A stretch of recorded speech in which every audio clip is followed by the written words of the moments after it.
صحیح شو اوس به صحیح شو اخري چم ته صحیح دی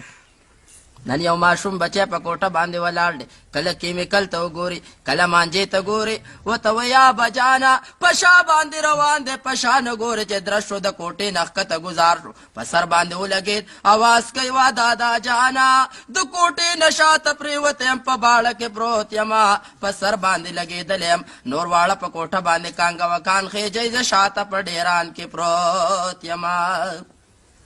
پلار آواز کوي ډاکټرانو راشئ افسرانو راشئ سرجنانو راشئ زما د ماشوم بچی علاج وکئ که زما ماشوم بچی ټیک نه شو زمانجي واله یو نه پرېږدم کیمیکل واله نه پرېږدم کانکوک واله نه پرېږدم پلار یې په چغو سرو باندې سر دی پلار یې آواز وکړو که زما ماشوم بچی ټیک شو زه به سنډا خیرات کوم کله آواز وکړي ماشوم سترګې کولاو کړې پلار یې آواز کوي زه به غویې خیرات کوم کله چې ماشوم په کټ کې کېناست پلار یې آواز کوي زه به چیلی خیرات کوم چې ماشوم د کټ نه کوشو قدم یې واغست پلار یې آواز کوي زما د زوی څه کار دی چې بیا کوټې ته خیږي